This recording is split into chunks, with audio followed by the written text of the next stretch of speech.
The waitress, the biker, and the digital reckoning, how a smartphone exposed a town secret. Sound of a bustling diner, clattering plates, low chatter. It feels warm, familiar. Asterisk, asterisk. Every town has a heart. In Cedar Creek, it was the Skyline Diner, a place where everyone knew your name, your order, and your business. But on October 12th at 1:17 p.m., the heart of Cedar Creek skipped a beat. A grainy black and white security camera feed. Time-stamped. We see an elderly man, Gus, in a corner booth. 3 teenagers approach. The mood shifts. What happened next was captured from 2 angles. The first, by a security camera. It's unblinking, I seeing everything and doing nothing. The second, by the perpetrator herself. And that would change everything. Quick cuts asterisk. A girl with blue hair laughing. Phone pointed at Gus. Emily, the waitress, watching, her fists clenching. A glass of water being thrown. Mr. Reynolds, the manager, scowling from the kitchen door. Emily removing her apron. Her face a mask of stunned betrayal. Sound of motorcycle engine roaring to life. Then multiple engines joining in, building to a deafening crescendo. She was fired for doing the right thing.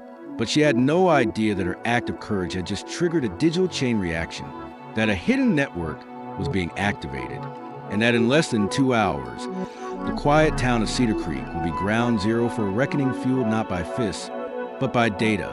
In Skyline Diner, day asterisk asterisk. The diner is alive with the lunch rush. Sunlight streams through the windows. Emily, 25, sharp-eyed, intelligent, moves with practiced efficiency between tables. She's not just serving food. She's studying people. It's in her nature. Our protagonist, Emily Davis, a waitress by trade, a digital forensics student by passion. To most, she was just a woman who remembered your coffee order. But her real talent was observation, reading micro-expressions, understanding patterns. A skill that made the diner feel less like a workplace and more like a living lab. Her eyes drift to the corner booth. Gus 70s, a face like worn leather, a veteran's pin on his faded jacket. Methodically eats a chicken pot pie. He is a statue of quiet dignity. Gus, a regular, a man of few words and consistent habits. Every Tuesday, pot pie, black coffee, a 25% tip, left in cash regardless of the weather or the service. He was a puzzle Emily had never quite solved, but she respected his silence. The puzzle was about to be violently disrupted. Jake, 17, lanky, a sneer permanently etched under his backward cap. CHLOE, 16, with electric blue hair and a cruel curiosity. And Leo, 17, nervous, a follower, slink into the diner. Their energy is disruptive, chaotic. The variables enter the equation. Not master criminals, but a product of a small town with too much entitlement and too little consequence. Boredom is a dangerous motivator. They hover near Gus's table. Jake snatches his water glass. Water sloshes onto the table. Gus doesn't flinch.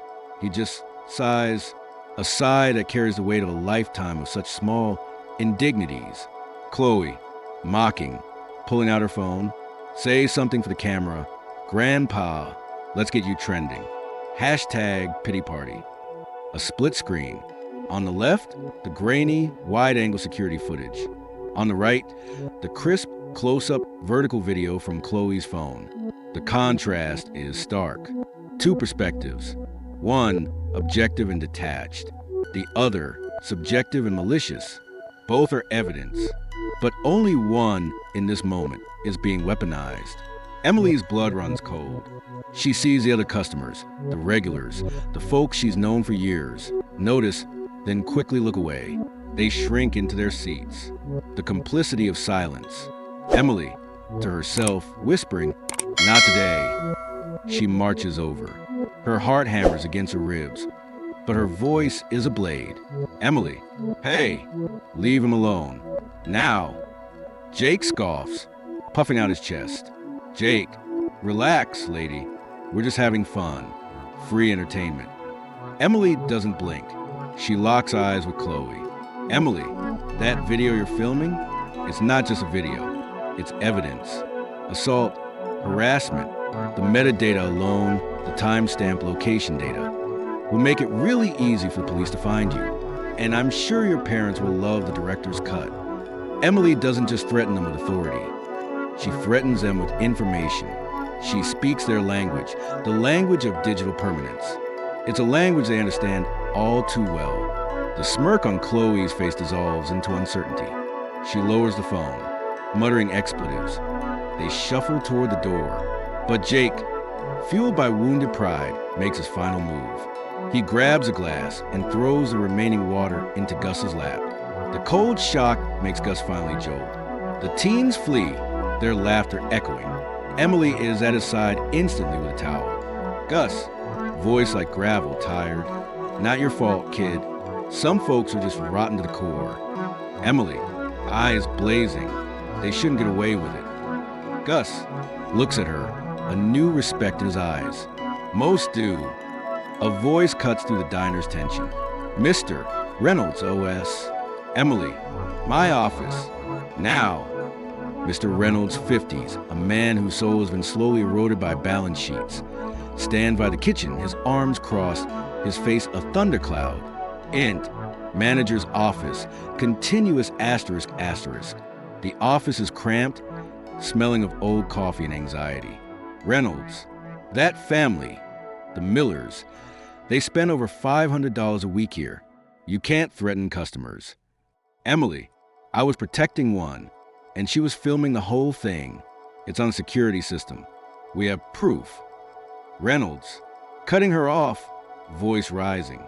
And I will handle the security footage. Your little performance just cost us a small fortune. You think the Millers will come back after this? You think they won't tell everyone they know? Reynolds isn't evil. He's terrified. He's calculated the risk. And in his ledger, the money of the many outweighs the dignity of the one. It's a cold, brutal arithmetic. Emily, her voice trembling with rage.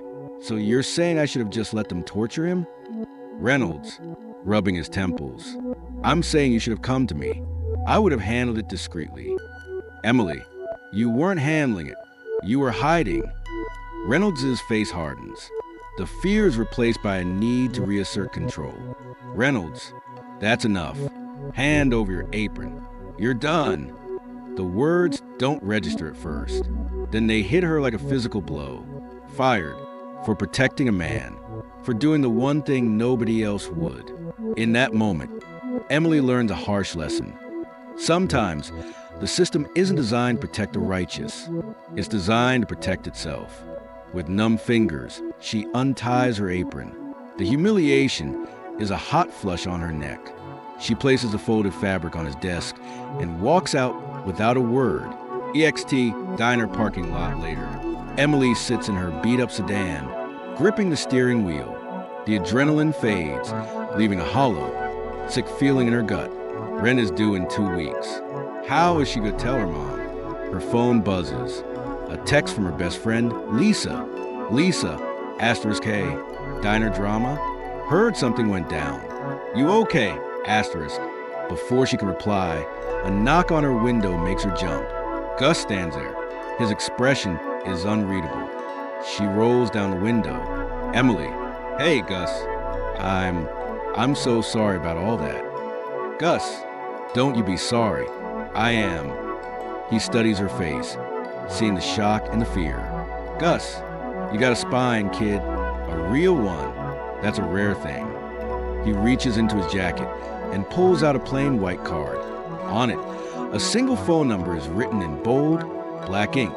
Gus, if you ever need anything, and I mean anything, you call this number. Tell them I Run Horse sent you. Emily, frowning, turning the card over. Nothing. What is this? Gus, a faint, cryptic smile. A lifeline for when the world stops making sense. He pats the door of her car and walks away, the sound of his bootsteps fading. Emily stares at the card. A lifeline? It looks like a joke. She tosses it onto the passenger seat. Right now, she needs a job application, not a mystery. She drives home, the world outside her windshield feeling blurry and hostile. In Emily's apartment later. Emily's apartment is small, tidy. Textbooks on digital forensics and network security are stacked on her coffee table. She's scrolling through job listings on her laptop, a sense of despair setting in when her phone explodes with notifications. Ding, ding, ding, ding, ding. It's a cascade of sound from Facebook, Twitter, Instagram. Her screen is flooded. Unbeknownst to Emily, while she was driving home, a digital wildfire had been ignited. The weapon? The very video meant to cause humiliation. With a sinking feeling, she opens Facebook. Her feed is dominated by a single video, Chloe's video. But the caption isn't what she expected. We see the video on a phone screen. The caption reads, "Waitress fired for defending elderly veteran from bullies. Cedar Creek Diner should be ashamed. Hashtag justice for Gus. Hashtag I stand with Emily." Somewhere, someone had seen the original post, recognized the profound injustice, and recontextualized a narrative. The weapon had been turned against its creator. The comments are a torrent of fury and support. Asterisk, this is Gus. I run Horse McCullough, 82nd Airborne, Purple Heart recipient. How dare they? Asterisk, asterisk, dox the diner, dox the manager. Asterisk, asterisk, someone find Emily, get her a job. Asterisk, asterisk, the kid's Instagram is at ClobeLahair16. Just saying. Asterisk, the hive mind had been activated. Digital sleuths were at work. Identifying Gus, finding the teen social profiles, tanking the diner's online rating. Justice was being crowdsourced in real time. Emily's hands shake. The video has over 400,000 views in under an hour. Her phone rings. It's Lisa. Lisa, Emily. Oh my God, are you seeing this? You're famous. Emily, famous? I'm terrified. How do they know my name? How do they know about Gus? Lisa, internet girl, it's everywhere. Check Twitter. Hashtag justice for Gus is trending. As Emily opens Twitter, a new notification pops up. A local news blog is live streaming from outside the diner. She clicks on it. The camera is shaky. The person holding it is breathless. You are not going to believe this, folks. I don't even know how to describe it. They just started showing up. The camera pans across the diner's parking lot. Emily's breath catches in her throat. It is filled with motorcycles. Dozens, then 100, then more. A sea of gleaming chrome and black leather. The riders stand tall, arms crossed, their faces set in grim lines. And at the front of this imposing army, standing tall next to a massive man with a beard and a president's patch on his vest, is Gus. The digital call had been answered in the physical world. The number on the card wasn't for a pizza delivery. It was a bat signal, and it had summoned an army. Emily's phone buzzes with a text from an unknown number. Unknown asterisk come to the diner. A second later, it rings. Same unknown number. Hesitantly, she answers. Emily, hello. A deep, calm, gravelly voice responds. Voice, Emily, sit tight. The cavalry is here, and we brought the receipts. The line goes dead. Emily stands frozen, her mind reeling. The digital storm she'd seen on her screen had manifested into a physical, roaring reality right outside her old workplace. EXT, Skyline Diner, night. The scene is surreal. The parking lot is a pulsating sea of leather and steel. The air vibrates with the idle rumble of hundreds of engines. Emily parks a block away and walks toward the diner, her heart a drum solo in her chest. Heads turn. A path clears for her. These hardened men and women look at her, and instead of intimidation, she sees respect. Then the applause starts. A few claps at first, then more, growing into a thunderous, rolling wave of approval. Whistles cut through the night air. In the world of these riders, respect is the highest currency, and Emily had spent hers on a stranger. Now, they were paying her back with interest. Gus steps forward, a real smile cracking his weathered face. Beside him is a massive man, Bear, president of the Iron Legacy MC. Bear, his voice a low rumble. So you're her, the one with the guts. He extends a hand the size of a dinner plate. Bear, name's Bear, Gus's family. You stood by family. That makes you family. Emily, shaking his hand, overwhelmed. I just did what anyone should have done. Bear, but nobody else did. That's the point. As he speaks, Emily notices something. Many of the bikers aren't just standing there. They're on their phones.